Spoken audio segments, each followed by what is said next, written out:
Starmer's rhetoric the other day that Britain was, under the Conservatives, was engaged in an experiment in open borders is simply nonsense.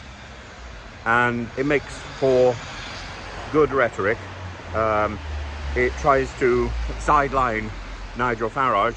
Did you notice during the assisted dying debate, Starmer crossed the floor and had a chat with Farage, maybe asking if he minded him stealing his rhetoric.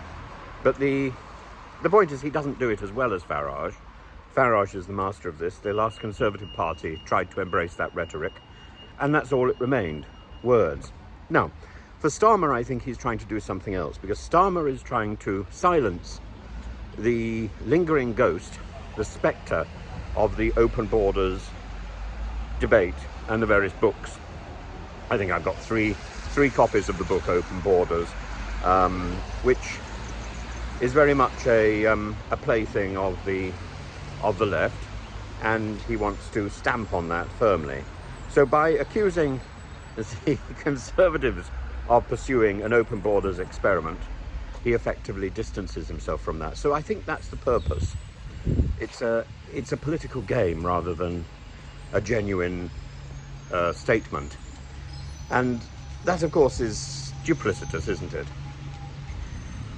But what else is lying at the heart of all of this? At the heart of all of this is a concern about the fact that we have too many jobs and not enough people to fill them, and too many important jobs and not enough people to fill them. We are struggling to keep our society moving. And Starmer's aim is to push younger people away from dependency on handouts to work. And I don't know quite what sort of work these people who don't want to work are going to do. And I don't know whether that's going to make our society better. It's a disturbing movement, and forced labour doesn't work. I mean, I hesitate to use that expression. Starmer needs to persuade, not threaten. And the last Conservative government didn't learn that lesson either. The last Conservative government tried to threaten, particularly threaten the people crossing the Channel, which is a small part of this net migration figure. Very small, very tiny.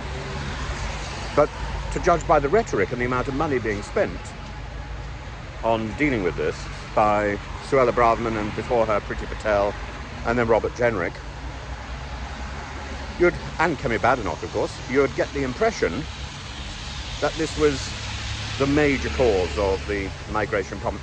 Added to which, if, as Jacob Rees-Mogg points out, the migration figures were so wide of the mark because they were distorted by Europeans living and working in the UK who weren't properly recorded,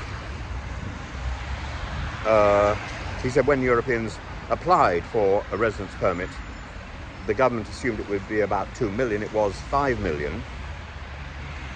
So that still falls short of the full amount of people who were staying in the UK, working in the UK economy, and had come from Europe.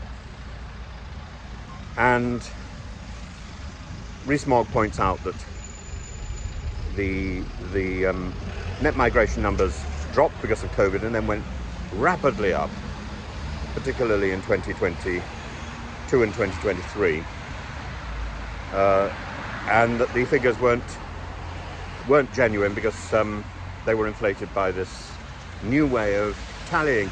So that net migration figure that Keir Starmer is citing means almost nothing, because it can't be compared to the past, because the method of calculating it has changed. You can't compare one figure with a figure which is not similar, which is not calculated in the same way. It's like calculating how much carpet you want in a room, and you've measured one version in inches and the other version in centimeters. You will be sorely disappointed in the result.